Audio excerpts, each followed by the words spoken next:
주님께서 여러분과 함께 마르코가 전한 거룩한 복음입니다. 주님 영광 받으소서.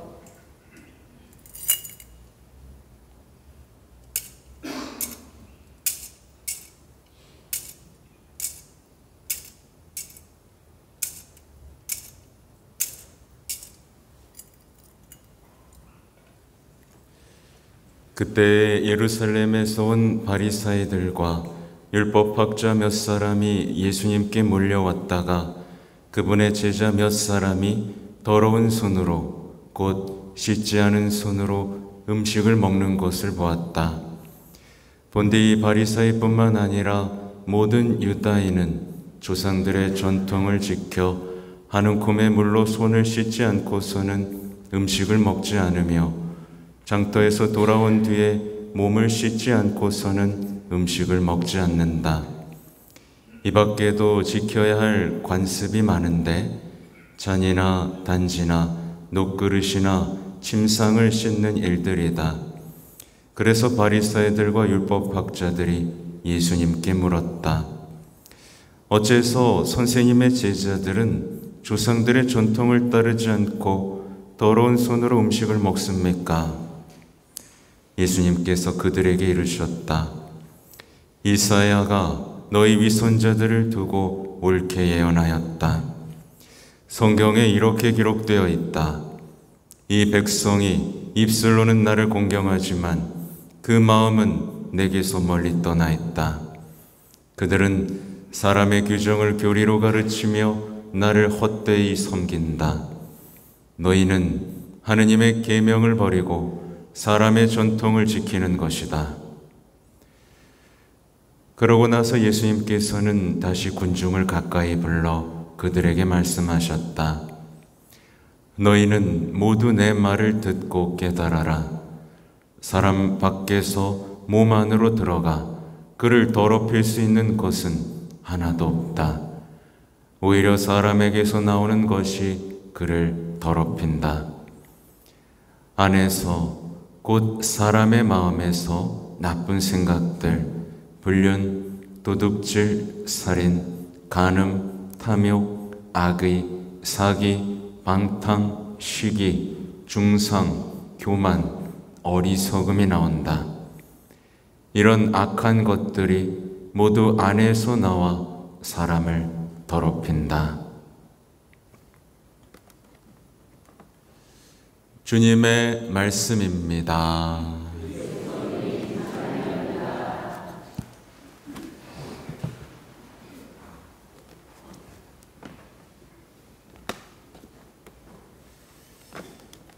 참 예수님, 여러분은 하느님의 백성인 게 자랑스럽죠? 네? 막 자랑하고 다니죠? 우리 하나님의 백성이야. 위대한 백성이지. 이런 자부심이 있나요? 없나요? 이 되게 중요한 거거든요. 가톨릭 신자로 산다는 거, 특히나 성체를 모시고 성사 안에서 사는 이 하느님의 백성은 오늘 일독서 내용인 거예요. 자부심을 갖고 말씀을 따르며 좀 유난스럽다, 좀 특별하다라는 소리를 듣더라도 그걸 꾸준히 살아가는 것이 굉장히 중요합니다. 그래서 일독서에 나오잖아요. 그러면 민족들이 너희의 지혜와 슬기를 보게 될 것이다. 그러면서 이 위대한 민족은 정말 지혜롭고 슬기로운 백성이구나 라고 말할 것이다. 네. 여러분 그런 말 들어요? 못 들어요? 물들었어요. 이 되게 중요한 얘기예요. 그러니까 하느님의 백성인데 세상을 부러워한다. 말이 돼요, 안 돼요? 세상적인 성과를 거둔 사람들을 부러워한다. 말이 돼요, 안 돼요? 안 돼요. 하나님의 백성인데 내가 가진 세상적인 성취를 자랑하고 다닌다. 여기 와서. 말이 돼요, 안 돼요? 제가 너무 당연한, 너무 기본적인 얘기를 지금 하고 있는 거예요. 그러면서 이제 화답송이 이어지죠. 주님, 당신의 천막에 누가 머물리까? 당신의 사랑 안에, 당신의 보호 아래, 당신의 망도 안에 누가 머물리까? 흠없이 걸어가고 의로운 일을 하며 마음속 진실을 말하는, 함부로 혀를 놀리지 않는 일 안에 그 기쁨을 노래하고 있는 거예요. 순교자가 떠오르죠. 여러분, 순교자는 왜 죽기까지 신앙을 지켰을까요? 하느님의 백성으로서 사는 가운데 하느님의 아주 살아계신 사랑을 느꼈기 때문에 그렇죠. 그렇죠, 그죠? 안 그러면 사람은 신념만으로 죽기는 죽기도 하지만 그 아름다운 체험들이 있었던 거예요. 근데 오늘 이제 여기 보시면 아시겠지만 성모 울타리 원장님도 오셨고 또 우리 김정식 씨도 오셔서 이제 아름다운 노래도 이따가 들려주실 건데 성모 울타리를 이렇게 보면 정말 대단한 어려움들을 겪어오면서도 하나님의 백성으로서의 살아가야 된다는 회개한 분들의 모임이잖아요. 그죠? 재소자들의 모임. 그 삶을 유지하면서 끊임없는 체험들을 합니다. 예를 들면 전기요금이 막 밀려가지고 끊어져야 되는데 갚아주시는 거예요. 왜냐하면 전기요금보다 중요한 게 재소자들에게 정당한 임금을 지불하는 것을 우선순위에 뒀기 때문이죠. 그러니까 하느님의 법 안에서 하느님 앞에서 살아가는 이들은 그렇게 체험들이 쌓입니다. 근데 이제 우리의 삶을 돌아보세요. 우리의 삶의 방식을 돌아보세요. 우리의 삶의 방식이 하느님의 백성답나요? 보통 우리는 다 갖추고 살아요. 안전장치, 보험 다 갖추고 살아요. 그러니까 하느님이 뭘 해줄 여지가 없어. 그렇죠? 그리고 뭘 해주려고 잠깐 딱 무너뜨려. 계획도 무너뜨리고 내가 얼마나 비참하고 하나님께만 의지해야 되고 사람이 아니라 하나님께만 인정받고 사랑받아야 되는 존재임을 알려주려고 좀 무너져. 그러면 이상하게 하나님 나한테 이룰 수 있어요? 그러고 떠나버리는 신앙의 역사에서 벌어지지 않았던 일들이 오늘날에 벌어지고 있는 건 우리가 역사, 배신의 역사, 그리고 충실한 성인의 역사, 그 성인의 아름다운 삶의 이야기들을 담고자 하는 어떤 열망들이 사라져 있기 때문이 아닌가를 정말 봐야 됩니다. 그래서 오늘 이 독서가 사실은 연결되는 건 아니에요. 제가 한번 설명드린 적 있죠. 원래 1독서와 복음이 연결되고 이 독서는 따로 노는데 오늘 보세요. 여러분 안에 심어진 말씀을 공손히 받아들이십시오. 그 말씀에는 여러분의 영혼을 구원할 힘이 있습니다. 말씀을 실행하는 사람이 되십시오. 말씀을 듣기만 하여 자신을 속이는 사람이 되지 마십시오. 이게 얼마나 가슴을 뜨겁게 만드는 이야기들이에요. 그죠? 과연 우리는 이렇게 뜨거워 본 적이 있는가를 생각해 보게 되는데, 이제 제가 시작하면서 말씀드린 게 하느님의 백성답게 사는 것에 대해 말씀을 드렸잖아요. 오늘 사실은 제가 써놓은 게 되게 많습니다. 만약에 또 써놓은 거 다음에 1시간이 흘러갈 건데 싫죠, 그죠? 짧게 할 거예요. 오늘 기억하고 싶은 얘기는 아까 시작할 때 말씀드렸던 이 피조물을 위한 기도의 날과 관련돼서 이제 정말 이런 얘기가 있어요. 하나님을 대신할 수 있다고 자부하는 인간 존재가 자기 자신에게 최악의 위험이 된다. 이게 교황님이 하신 말씀이거든요. 그래서 이제 하나님과의 관계가 아까 시작할 때 말씀드렸듯이 하나님과의 관계가 더럽혀졌어. 여기서 예외인 사람은 거의 없어요. 하나님의 관계가 더럽혀진 사람이 어떻게 할 수 있냐면요, 하나님과 관계가 무너지잖아요. 이게 죄죠, 그죠? 이 죄는 내가 맺는 모든 관계로 드러나요. 그게 대표적인 게 이제 환경오염이고요. 그 다음에 내가 가장 사랑해야 할 배우자의 관계로 드러나요. 뭐가 안 돼.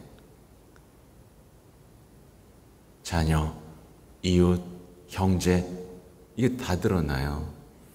그래서 이제 교황님이 환경, 지금 피조물, 지구가 이제 회심을 해야 되는 것에 대해서 분명하게 지금 말씀하고 계시는 게 뭐냐면 하느님의 자녀가 나타나를 기다리고 있다. 이게 로마서 말씀이거든요. 하느님의 자녀답게 사는 이들이 피조물, 온 세상의 구원이 된다라는 얘기예요. 그래서 제가 블로그에 아주 긴 내용을 한 2분 만에 볼 수 있도록 요약을 해놨고 기도문도 실어놨어요.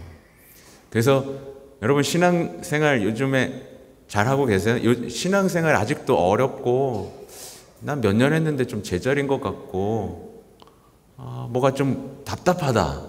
솔직하게 한번 손들어 보실래요? 괜찮아요.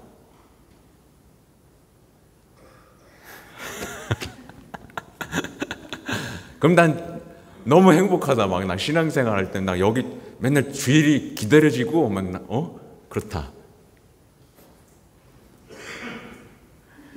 에휴.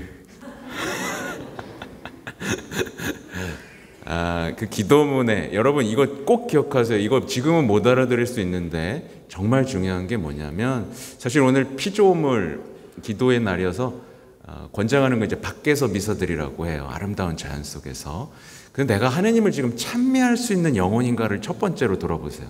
적어놔도 돼요. 내가 하느님을 과연 찬미할 수 있는가?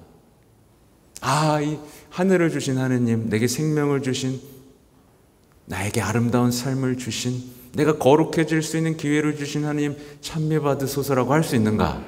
이게 첫 번째예요. 그런 영혼인가? 그 다음 죄를 고백할 수 있는 영혼인가예요. 이렇게 고백해요. 저희는 지구를 당신의 모성의 선물을 여기지 않았음을 고백합니다. 이기심, 탐욕, 경시와 남용으로 모든 피조물과 인류의 고통을 초래한 제가 주인입니다. 그러니까 여러분 삶을 회복하고 싶잖아요. 그러면 찬미한 다음에 제가 당신께서 주신 제 가족을 내 이기심과 탐욕으로 세상에 물든 정신으로 고통 주었음을 고백합니다. 이런 회개의 여정. 그래서 이 회개를 했다면 이제 청할 게 생기잖아요. 내 힘으로 안 되는 걸 아니까 주님 도와주십시오. 제가 깨어나게 당신의 말을 알아들을 수 있도록 제가 제 옆에 있는 사람을 사랑할 수 있도록 부탁드립니다. 제 힘으로는 되지 않습니다. 이러면 모든 관계가 회복이 됩니다. 다시 이제 복음으로 넘어가면 이제 우리는 이제 제가 찬미할 수 있냐고 물어봤잖아요. 근데 여러분 솔직히 지금 우리가 세상 속에서 살면서 뭘 자주 하게 되죠? 불평을 자주 하게 돼요. 맞죠? 난 일주일 동안 불평 한 번도 안 했어요. 손 들어봐요. 자, 그러면 2번. 남 탓 안 했다. 손 들어보세요. 네. 사회 탓 안 했다. 손 들어보세요. 부모 탓 안 했다. 손 들어보세요.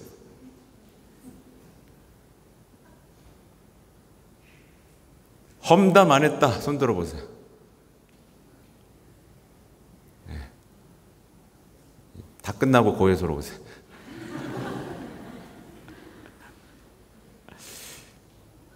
이게 오늘 중요한 복음의 중요한 얘기는 이제 정결례를 안 지킨 제자들 얘기가 나오잖아요. 정결례를 지키는 안 지키는 제자들 얘기가 나오는데 이 바리새인 율법학자들이 시비를 걸잖아요. 이거 왜 안 지키냐? 근데 아유 그냥 미안하다, 내가 좀 지킬게. 이게 아니라 위선자들아 라고 얘기하잖아요. 이게 뭐냐면 외적이고 형식적인 신앙 말고 제발 마음부터 깨끗해라. 속이지 마라. 막 뭘 많이 한다고 네가 거룩해지는 게 아니다. 마음부터 깨끗해라. 네 마음을 봐라. 그 얘기입니다. 너의 더럽혀진 마음을 봐라. 너가 지금 하나님한테 어떻게 하고 있냐? 허영심, 탐욕, 교만으로 물들어 있는 네 마음부터 봐라. 왜 자꾸 그런 마음을 감추고 괜찮은 사람인 척하냐? 솔직해져라 좀. 그 얘기를 하고 계신 거거든요. 그들은 하느님의 백성이라고 생각했고 나름대로 철저했지만 자신도 모르게 뭐에 익숙해졌죠? 불평, 단죄, 비난에 익숙해져서 예수님마저 못 알아보는 지경에 이르렀단 말이에요. 근데 이제 예수님이 직접 너희 위선자라고 했는데 회개가 돼야 안 돼요? 안 돼요. 못 견뎌요. 상처받아. 회개 좀 하십시오. 그렇게 사는 건 위선이고 잘못된 삶입니다 하면 상처받는 거예요. 못 견뎌서 떠나버리죠. 앙심을 품죠. 이들의 비참한 영혼의 상태를 보라는 거예요. 그리고 아주 중요한 얘기를 하시는데요. 너희는 모두 내 말을 듣고 깨달아라 하면서 사람 밖에서 몸 안으로 들어가 그를 더럽힐 수 있는 것은 하나도 없다. 오히려 사람에게서 나오는 것이 그를 더럽힌다. 이 말씀이 있죠. 예를 들면 우리가 가장 체험했던 것 중에 미사 중에 갓난아이가 울었어요. 갓난아이가 울었어요. 울 수 있죠, 그죠? 근데 내 안에서 막 우라통이 터지는 거야. 왜 애를 데리고 와가지고. 그러면 악이 들어간 거예요? 내 안에 있던 악이 나온 거예요? 에? 내 안에 있던 게 나온 거예요. 그것 때문에 이게 생긴 게 아니라 내 안에 있던 게 나온 거라고요.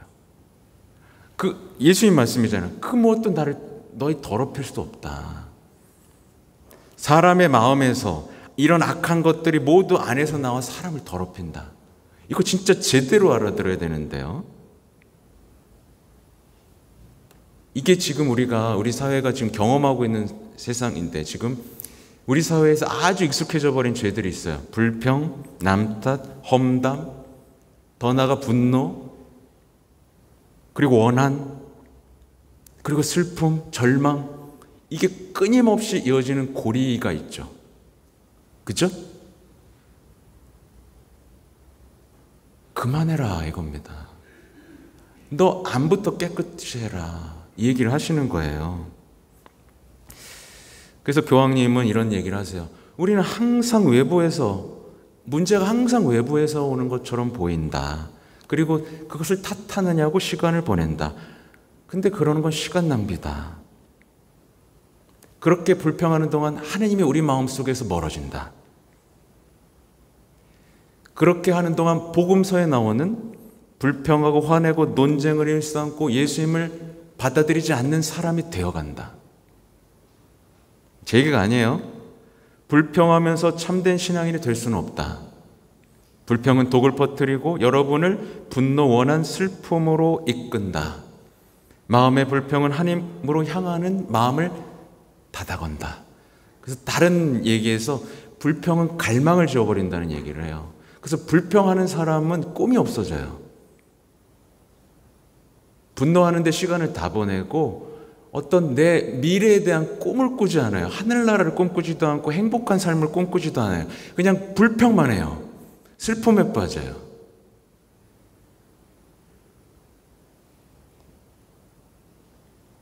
그러면서 교황님 이런 얘기까지 해요. 이런 사람은 그리스도인이 아닙니다. 그리고 악을 물리치는 절대적인 방법이 있는데 이게 뭐냐? 자신의 내면에서부터 악을 물리쳐라. 왜 내가 이렇게 화를 내고 있고, 근데 우리는 자꾸 너가 나를 자꾸 화나게 하잖아. 이 사회가 나를 분노하게 만들잖아. 여기에 다 속아 넘어가고 있는 거야. 말씀은 그게 아니잖아요. 우린 그런 사회에 살고 있기 때문에 그게 당연하다고 생각하고 그렇게 더럽혀진 거예요. 이제 말씀으로 정화해야 될 때가 온 거죠. 그러면서 교황님은 지금 우리가 말하고 있는 것과 아주 정반대의 얘기를 하세요. 우리는 어떻게 말을 해요? 어떻게 사회에서 어떻게 배워요? 괜찮아, 너 탓이 아니야 라고 하잖아요. 교황님 이렇게 말해요. 자기 자신을 탓하는 것입니다. 우리 자신을 비난하는 것입니다. 지혜로운 행동은 바로 자책하는 법, 자기 자신을 비난하는 법을 배우는 것입니다. 이렇게 말씀하세요. 그리고 우리는 실제로 미사할 때 어떻게 하죠? 내 탓이요, 내 탓이요, 저의 큰 탓이옵니다. 우리는 하고 있으면서도 못 알아보는 겁니다. 하고 있으면서도요. 이 삶의 전환이 오면 여러분 완전히 바뀝니다. 불평이 그치면 하느님이 보입니다. 찬미, 죄가 보이고 삶이 회복됩니다. 여러분 아무튼 하실 수 있겠죠? 네, 오늘 복음 잘 읽어보세요. 일독서부터 복음까지 정말 하나도 빼놓을 수 없는 말씀. 이 말씀이 여러분의 삶을 흔들어 놨으면 좋겠습니다. 완전히 흔들어서 내가 그동안 속았구나, 내가 물들었구나, 내가 하나님의 백성으로 못 살았구나, 그리스도인이 산다는 것 다시 돌아갈 수 있는 회심의 기회가 되기를 바라겠습니다. 아멘.